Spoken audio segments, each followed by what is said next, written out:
Hello and welcome to Auto Diagnostically. We've got a BMW here in today. It's an old one. It's got a gear fault, so we'll get the car rearranged and we'll have a look at it. But yeah, it's got a gear fault, goes into park and spits the code up, goes into limp mode, and bloke's having a bad day, so let's get it sorted. So I'm here scanning the BMW E39 in typical European style. There's codes galore on it, so I got all in there, got a chassis number and everything, pre-repair.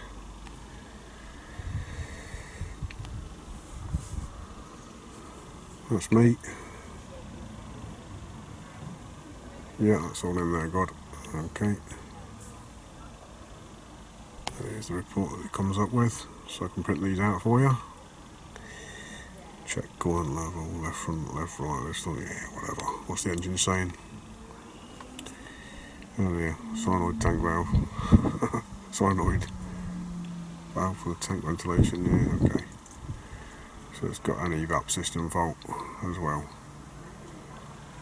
So the engine light's going to come on for that. Instrument cluster, EGS, okay. Air conditioning. Funnily, it doesn't give you a code in the report there, does it, eh? So obviously that must be pending. Anyway, I'll have a quick read through this and bring you back when I'm doing something interesting. Right, so I'm back here, and what I found was you can just go straight from reverse without pressing the brake. So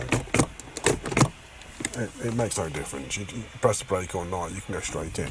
The other thing I found was, if we go back in and it auto adjusts, if I do a quick shift, so quickly shifting between park and reverse there. Oh, we've got one with a fault on it. I went a bit slow. I'm dawdled again. So if I dawdle, I can hold it in that high position. It should be somewhere close there. It's a really high position. We'll find it in a second.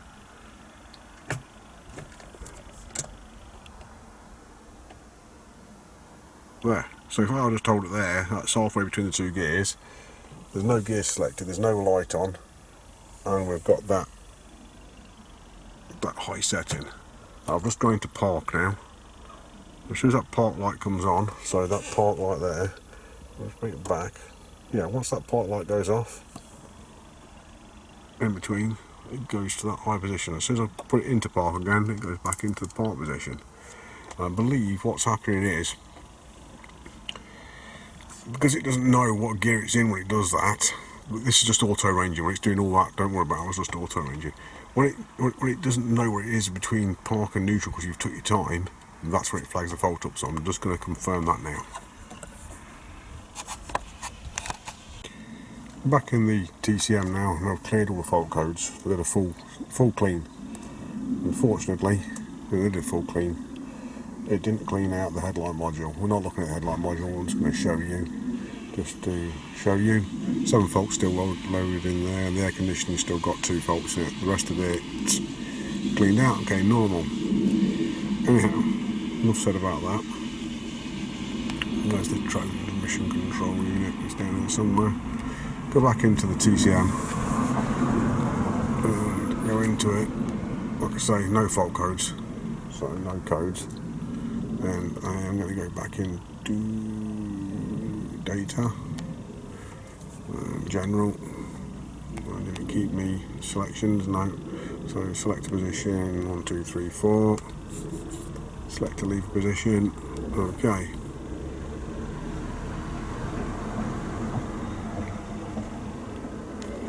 Graph. So you may hear the fault come on the dashboard in a second. I'm going to try and make it.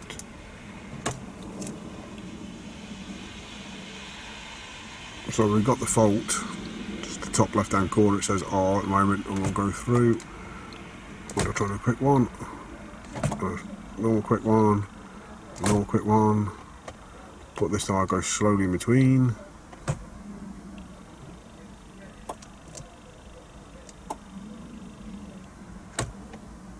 and let's see now if doing that it's registered a fault code already. And the only thing I've done is literally gone between park and reverse. No fault code yet. Okay. So I'll keep on fiddling with that, and if it brings a fault code up, I'll show you. But obviously, I'm not going to sit here and make you watch me go through gears. I'll just give you an idea of what I'm doing. Data stream, general.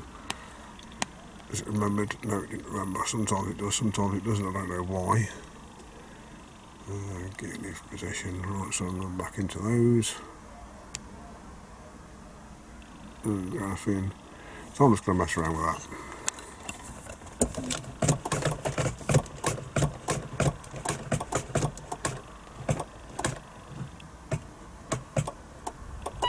There we go, got it. Like you heard it then, on the dashboard. Transmission, fail-safe, program, and all I've been doing there is just going between park and reverse. So we know full well it's just between park and reverse.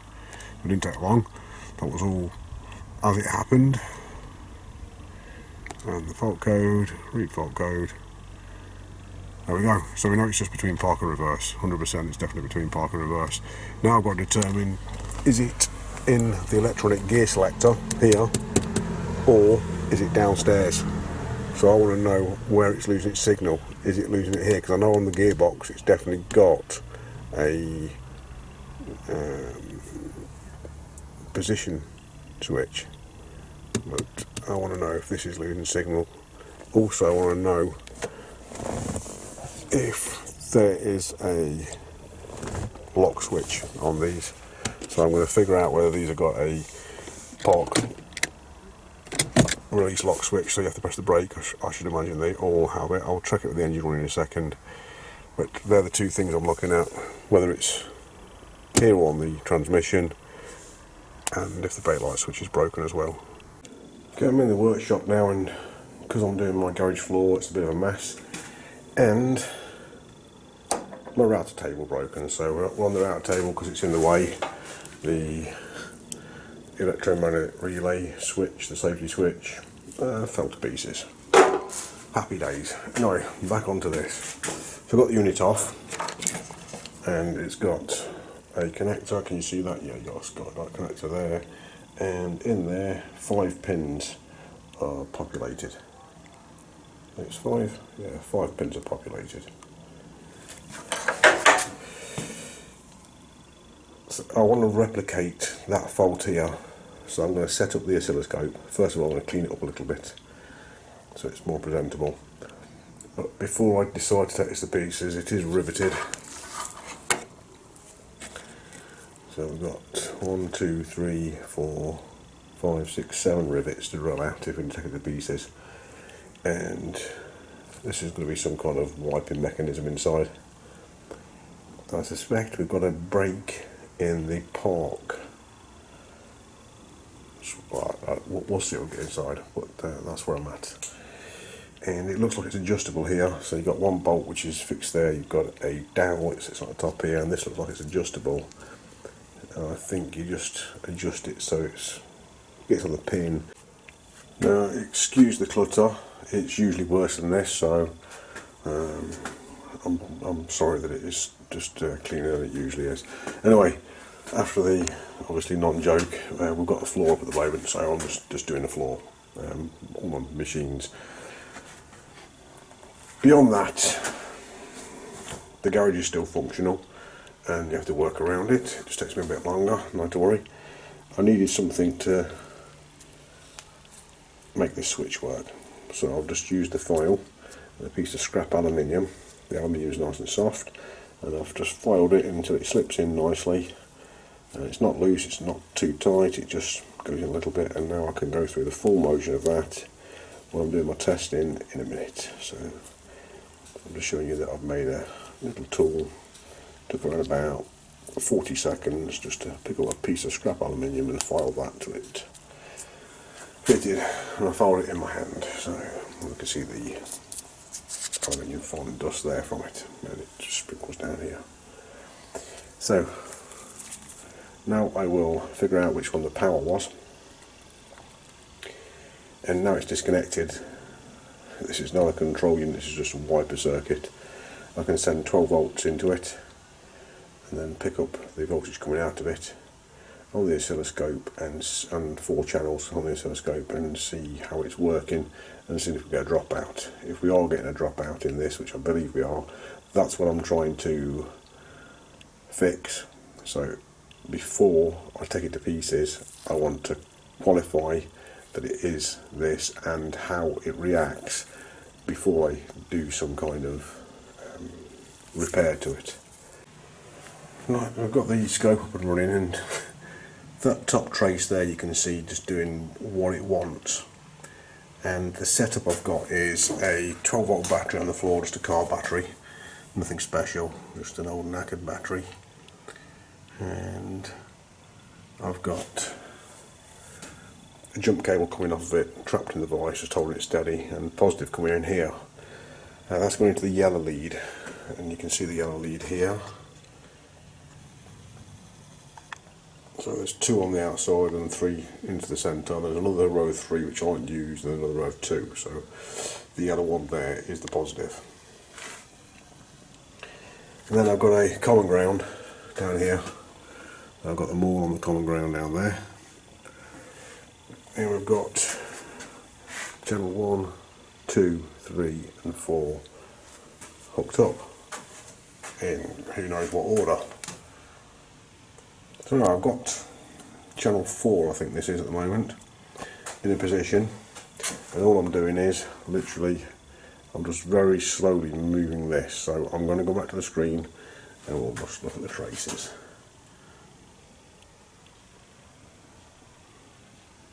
Now we're going to refresh it because we're just looking at the end of the screen now, which is not very helpful. So I'll go back up to 20 seconds. Then I'll come back down to 10 seconds because 20 seconds is just like boring. And we've still got that channel 4, no, channel 1 I think that is. I'll just turn it a little bit more and now it's gone high. So that's now at 12 volts. So I've looked at the bottom, I've got the actual things up there, so it's 12.2 volts. If you look at channel 4, it's 11.7, so we've got a problem on channel 4. And we've got a bleeding voltage of 100 millivolts coming through channel 3. 12.3, 12.2, about the same.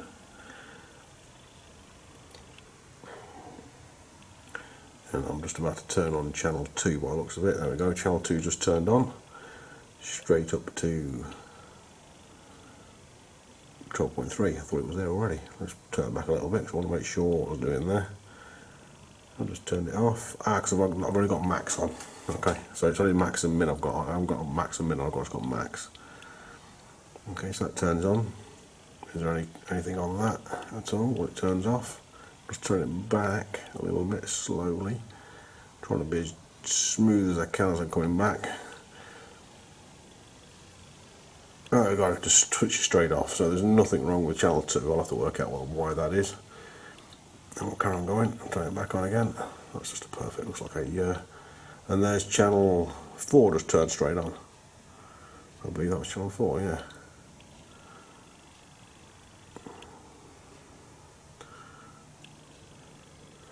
And that's channel 4 messing about, as you can see. You can see that there. So I'm going to turn off, and that's just at the end of the thing. Yeah, so it's just coming back to the start again now. It's going to overwrite it. And channel 4. Turn it back off again. Right. So I've gone right to the end, and if you go right to the end, channel 4 gets a bit hashy. Okay.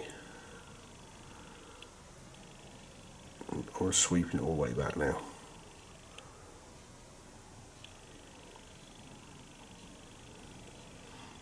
Turn that channel 1 back off again. It's just turned off.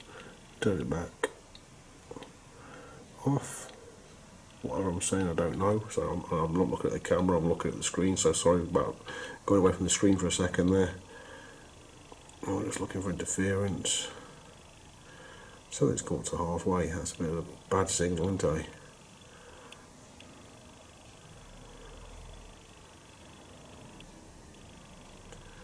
So I don't know what that is. I'm going to have to put some different measurements down the bottom. So these measurements down the bottom, I'm going to have to put some different measurements up.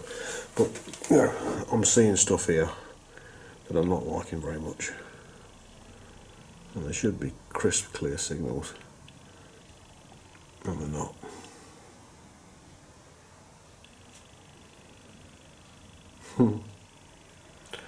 That's what I'm doing. Doing that bit by bit. Oh yeah, whatever channel that is bad.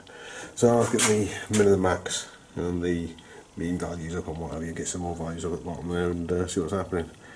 But as far as I can see, channel 1 and 4 have got a problem.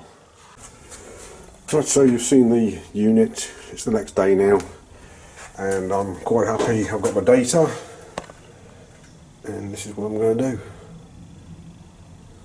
Again, just pretend all this rubbish isn't here, or pretend there's more rubbish there, because there's sometimes more rubbish there, and I'll put my drills down where they are. So I'm just basically going to come in here and hopefully, well, I don't want to cramp it too high, too tight, you know what I'm saying? It's just like, not good.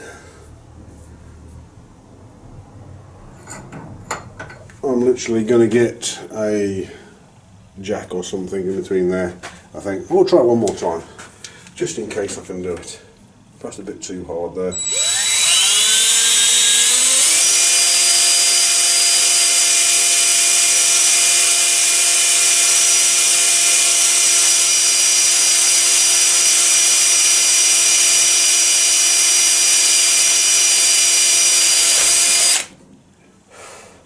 I don't think there's any need to go all the way through them, but you know.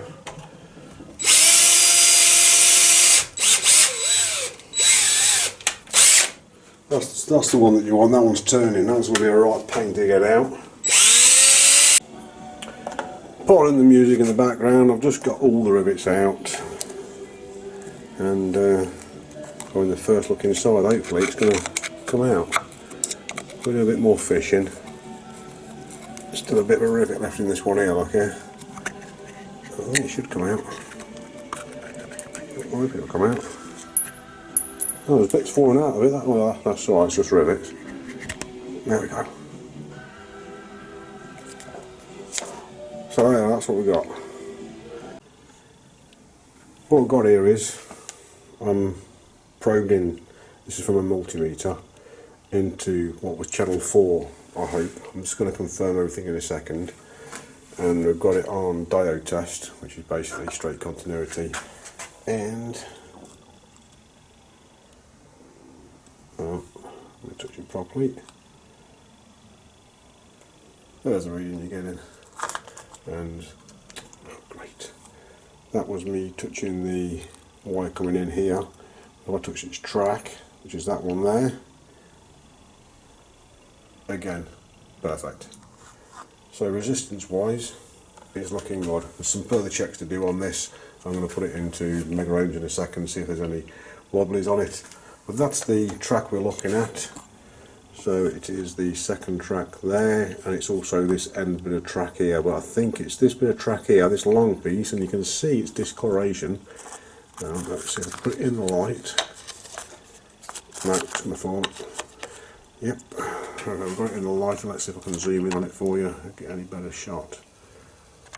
You can see the darkness on that one and the one below it, so what I'll do is I'll get some isopropyl alcohol and a little wire brush, and I'll just clean them all up. Oh, so these are the signals I'm getting. They're a lot clearer, as you can see. I'm just going to reset it, and we'll go for it again. We'll see if I can keep you in frame, and here we go. So obviously we're looking at channel 4, which is the first one to drop down there. Let's just come back up again. Now when it came up all the way across that line there, I was getting jitters. I'm getting absolutely nothing.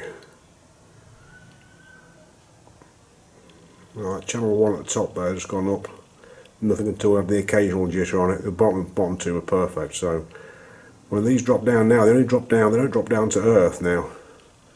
I'm not too concerned about it. When I let go, they start raising up. So maybe that's something they should be doing and they weren't doing before. I don't know. As you can see, channel 4 has only dropped down halfway. So maybe that's working correctly now, I don't know, because I have got no known good. And they both go up to proper voltage all the way up. And they all come down to earth. So they all drop down to earth. And then they go back up to high voltage, but as you can see, channel 1 and 4 there, on one segment they only come down halfway, so I believe that's perfect now.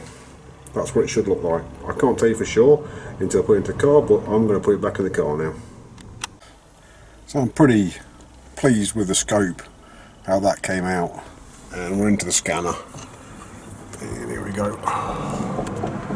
So I've got the fault code.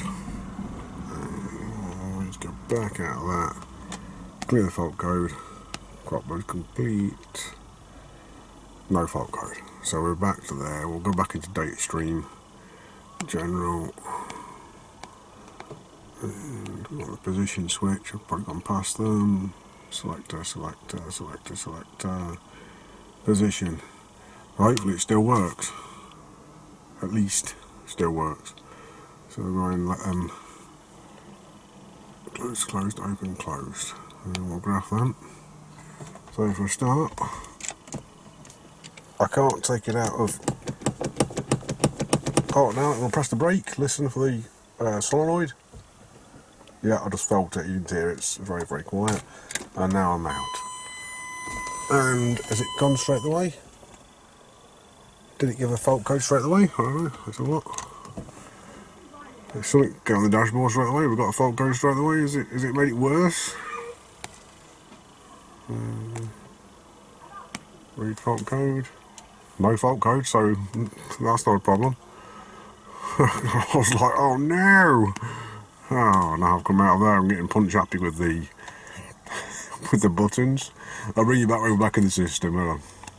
Okay, we're back. So I'm just going to go in between park and reverse. See which one we've got. Yeah, now I've got to put my foot on the brake for it, so that could be the key. And we'll just keep on going. Park to reverse, park, reverse, park, reverse, park, reverse, park, reverse, park, reverse, park, reverse, park. You've heard me say park reverse enough, you get the idea.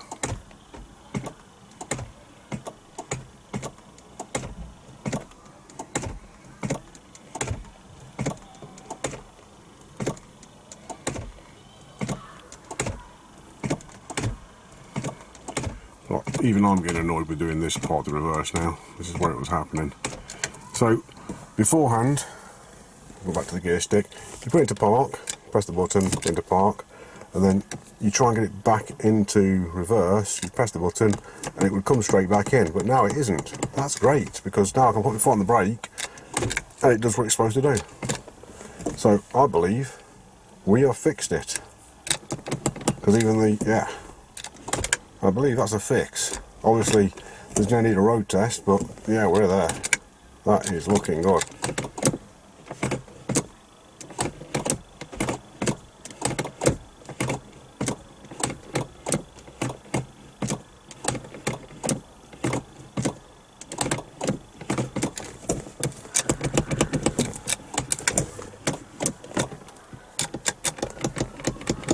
Yeah, can't select reverse now without going into pressing the brake to select reverse. Awesome, absolutely awesome. Yeah, that's definitely fixed. That's definitely doing different to what it was doing yesterday. So you'll remember from the video, I can't remember because this was all yesterday and what have you. I believe I could just go through the whole gear range without pressing the brake. And now, obviously, I've got to press the brake to get from park to reverse, and then it will go from reverse to neutral and down to drive without pressing the brake. That's just normal. What I wasn't expecting is when it came back up and I got to neutral and then going into reverse, I was not expecting it to then not allow it to go into reverse. Obviously it makes sense to do that, but it did do that, so it's definitely doing something different to yesterday. Car is fixed. I'm going to ring the customer, he's going to be ecstatic. I've got to tie some stuff up. I'm going to show you underneath the car in a second what I've got to do, then I'll take the unit back off the gearbox again, and I've got to Loctite it together. You'll see in a second. So there we go. That's the unit in position. I've just got to take it back out again now. Now I've confirmed that it's definitely worked. It's working to treat, and I'll Loctite those nuts onto those bolts, bolt it back into position again, and that'll be job done. I've got to tie the wiring up, put the wiring back into position, because the wiring was nicely tucked in behind it, and it will be again in a few minutes. JD.